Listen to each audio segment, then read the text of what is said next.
प्रिया 22 साल की एक बेहद खूबसूरत लड़की थी जिसकी कॉलेज की पढ़ाई लगभग खत्म होने वाली थी। घर वाले उसके लिए एक अच्छे लड़के की तलाश कर रहे थे ताकि उसकी शादी कर सके। प्रिया बेटी, अब तेरी शादी की उम्र हो चली है। मैंने तेरे लिए लड़के देखना शुरू कर दिया है। लिविंग रूम की टेबल पर कुछ लड़कों की तस्वीरें रखी हैं। तू देख कर तय कर ले कि तुझे कौन सा लड़का पसंद है। उफ माँ, आप भी ना, आपने तो मुझे परेशान कर रखा है। मुझे नहीं करनी शादी वादी, मैंने एक बार कह दिया ना। देखो बेटी, एक ना एक दिन तो हर लड़की को अपने ससुराल जाना ही पड़ता है और अब तेरी शादी की उम्र हो चली है। अभी से तेरे लिए लड़का देखना शुरू करेंगे, तभी तो 1-2 साल में अच्छा लड़का मिलेगा। माँ प्रिया को यह सब कह ही रही थी कि तभी प्रिया की भाभी शालिनी वहां आ जाती हैं। अरे सासू माँ, आप प्रिया को क्यों परेशान कर रही हैं? अभी तो मेरी प्यारी ननद के घूमने फिरने और जिंदगी एंजॉय करने की उम्र है। आप तो बेकार में ही चिंता कर रही हैं। आप ही समझाइए माँ और बाबा को। ये लोग तो मेरे पीछे हाथ धोकर पड़ गए हैं। ऐसा लगता है जैसे ये साल भर के अंदर ही मेरा पत्ता इस घर से काट देंगे। मेरा तो मूड खराब हो रहा है अब इस शादी के नाम से भी। ननद जी, आप अपना मूड खराब मत कीजिए। कल मैं अपने गांव मोतीपुर जा रही हूँ। आप चाहो तो मेरे साथ वहाँ चल सकती हो। दरअसल आपके भैया ऑफिस के काम में व्यस्त हैं और वो मेरे साथ चल नहीं सकते। अगर आप मेरे साथ जाओगी तो मुझे एक ट्रैवल पार्टनर भी मिल जाएगा और आपका मूड भी फ्रेश हो जाएगा। हाँ भाभी, आप सही कह रही हो। ये तो बहुत ही अच्छा आइडिया है। वैसे भी अभी मेरे कॉलेज में छुट्टियाँ चल रही हैं। फिर देर किस बात की है ननद जी? फटाफट मोतीपुर गांव चलने की तैयारी कर लीजिए। ट्रेन से जाने में बड़ा मजा आएगा। सफर का मजा और भी बढ़ जाएगा। खैर, प्रिया अपनी कॉलेज की छुट्टियों का भरपूर मजा लेने की तैयारी में थी। वह अपनी भाभी के गांव मोतीपुर जाने के लिए उत्साहित थी और पैकिंग में व्यस्त थी। भाभी, जरा इन कपड़ों को देख लीजिए। क्या ये गांव के माहौल के हिसाब से ठीक है? वहाँ तो मुझे ज्यादातर अनारकली सूट या सलवार कमीज ही पहनने होंगे, है ना भाभी?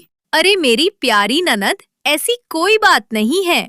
आजकल गांव में भी लोगों की सोच काफी बदल गई है।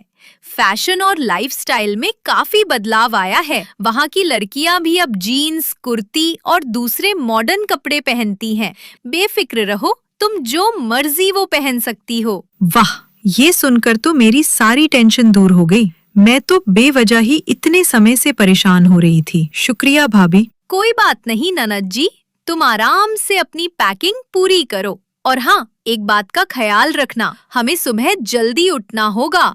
हमारी ट्रेन सुबह 8 बजे की है और हमें स्टेशन पर समय से पहुंचना है। अगली सुबह समय से कुछ पहले ही प्रिया और उसकी भाभी रेलवे स्टेशन पर पहुंच गईं। ट्रेन में चढ़कर वे अपनी सीट पर बैठीं और सफर शुरू हो गया। भाभी, मैं तो आपके गांव मोतीपुर जाने के लिए बहुत एक्साइटेड हूँ। मुझे तो इंतजार ही नहीं हो रहा। आपको पता है भाभी, मैंने कभी गांव नहीं देखा। बचपन से ही मैं शहर में ही रही हूँ। आज पहली बार मुझे गांव जाने का मौका मिला है। मैं जानती हूँ ननद जी, इसीलिए तो मैंने आपको मेरे साथ चलने को कहा। आप देखना, वहाँ आपको बड़ा मजा आएगा। मेरा गांव बहुत शांत और खूबसूरत है। वहाँ के हरे भरे खेत, ताजी हवा और सुबह की चिड़ियों की चहचहाहट, छोटी छोटी नदियाँ, सब कुछ शहर से बिल्कुल अलग है। सच में भाभी, मुझे तो बस सब कुछ देखने की जल्दी है। हाँ बिल्कुल, हमारे गांव के पास से एक छोटी सी नदी बहती है जहाँ शाम को हम सब टहलने जाते हैं। और हाँ, आम और जामुन के बहुत सारे पेड़ हैं। जब हम वहाँ पहुँचेंगे तो मैं आपको अपने घर के पालतू जानवरों से भी मिलवाऊंगी। खैर, दोनों ननद भाभी ऐसे ही आपस में बातें करते हुए सफर का मजा ले रही थी। ट्रेन भी अपनी पूरी रफ्तार में थी। कुछ देर के बाद ट्रेन एक प्लेटफॉर्म पर रुकी। प्रिया की नजर खिड़की से बाहर झांकते हुए एक जाने पहचाने चेहरे पर पड़ी। ये तो ऋषि है, मेरा स्कूल का दोस्त। मुझे यकीन नहीं हो रहा। कौन ऋषि ननद जी? वही ऋषि भाभी, जिसके साथ मैं स्कूल में थी। मैं उसे बहुत पसंद करती थी पर कभी कह नहीं पाई, और मुझे लगता था कि वो भी मुझे पसंद करता था, पर शायद वो भी कभी कह नहीं पाया। खैर, कुछ ही देर में आरशी प्रिया के कंपार्टमेंट में आ गया। उसकी नजर प्रिया पर पड़ी। प्रिया, तुम यहाँ? मुझे विश्वास नहीं हो रहा। तुम प्रिया ही हो ना? कहीं मैं कोई सपना तो नहीं देख रहा? तुम मेरी स्कूल की फ्रेंड ही हो ना? या मुझे कोई गलतफहमी हुई है? ऋषि, तुम यहाँ क्या कर रहे हो? मुझे लगा था तुम तो दिल्ली में रहते हो। हाँ, मैं दिल्ली में ही रहता हूँ, लेकिन मैं भी मोतीपुर ही जा रहा हूँ। मेरे दादाजी की तबीयत थोड़ी खराब है, इसलिए उनसे मिलने आया हूँ। और तुम? और थोड़ी देर में ट्रेन प्लेटफॉर्म से आगे बढ़ जाती है और दोनों के बीच बातों का सिलसिला चल पड़ा। ननद जी, आप और ऋषि बातें कीजिए, मैं अभी वॉशरूम से आती हूँ। भाभी बहाने से वहां से चली जाती है ताकि दोनों खुलकर बात कर सकें। पता है ऋषि, मुझे आज भी वो दिन याद है जब हम स्कूल में पहली बार मिले थे। तुम तो इतने शरारती थे, हमेशा कुछ न कुछ खुराफात करते रहते थे। मुझे तो लगता था कि तुम कभी सुधरोगे ही नहीं। अरे, तुम्हें आज भी वो सब याद है? वैसे तुम भी कुछ कम नहीं थी। याद है, तुमने एक बार मुझे केमिस्ट्री लैब में गुलेल से कांच तोड़ दिया था और इल्जाम मुझ पर लगा दिया था। फिर प्रिंसिपल सर के सामने कैसे फंसी थी। हाँ, वो तो था, पर उस दिन तुम भी तो मेरा साथ देने आ गए थे।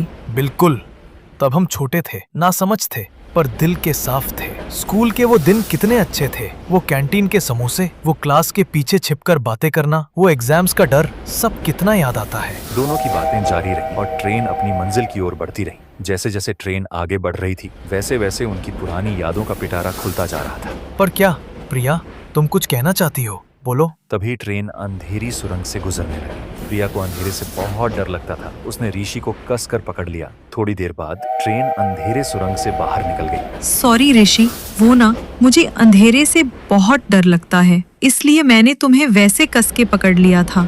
अरे प्रिया, इसमें सॉरी की क्या बात है? मैं जानता हूँ तुम्हें अंधेरे से बहुत डर लगता है। वैसे ऋषि, मैं एक बात कहूँ तुमसे? हाँ प्रिया, कहो ना, क्या बात है? दरअसल मेरे घर वाले आजकल मेरी शादी के लिए लड़का देख रहे हैं। वो जल्दी ही कोई फैसला लेना चाहते हैं, लेकिन मैं किसी और से शादी नहीं करना चाहती। मैंने तो अपनी जिंदगी में बस एक ही लड़के से प्यार किया है। वो लड़का कौन है प्रिया? क्या तुमने अपनी पसंद अपने घर वालों के सामने रखी?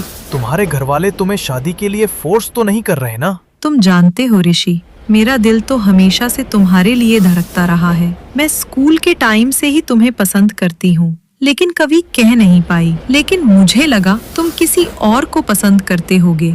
अरे प्रिया, ये तुम्हें किसने कह दिया कि मैं किसी और को पसंद करता हूँ? प्रिया, मैंने तुम्हें पहले भी कहा था, मैं तुम्हें कभी खोना नहीं चाहता। हमारे बचपन की दोस्ती, वो सब पल और आज का ये एहसास, ये सब मेरे लिए बहुत मायने रखता है। अगर तुम्हारे घर वाले मान जाते हैं तो मैं अपने घर वालों से बात करने को तैयार हूँ। मैं तुमसे शादी करना चाहता हूँ प्रिया। ऋषि, तुम सच कह रहे हो? मुझे यकीन नहीं हो रहा। हाँ प्रिया, बिल्कुल सच। दोनों ने एक दूसरे को प्यार से गले लगा लिया। तभी प्रिया की भाभी वॉशरूम से वापस आ गई। ऋषि और प्रिया भाभी को देखकर शर्मा जाते हैं। मुझे तो पहले से ही पता था कि आप दोनों एक दूसरे को पसंद करते हो। खैर, कुछ ही देर में ट्रेन मोतीपुर पहुंच जाती है। मोतीपुर पहुंचने पर ऋषि ने प्रिया को अपने दादाजी से मिलवाया और पूरे गांव की सैर भी करवाई। उसने उसे खेतों की हरियाली, नदी का किनारा और गांव के पारंपरिक मंदिर दिखाए। कुछ दिनों बाद प्रिया अपने घर वापस लौट गई, लेकिन उसके दिल में ऋषि के लिए प्यार और भी गहरा हो गया था। उसने अपने माता पिता को ऋषि के बारे में सब कुछ बताया, उसकी अच्छाई, उसका स्वभाव और कैसे वे दोनों ट्रेन में मिले थे। चलो, ये तो बहुत अच्छी बात है कि तुम्हें तुम्हारा मनचाहा लड़का मिल गया। अगर मुझे पहले पता होता कि तुझे तेरा पसंद का लड़का ट्रेन में मिल जाएगा, तो मैं तुझे कब का ट्रेन ट्रिप पर भेज देती।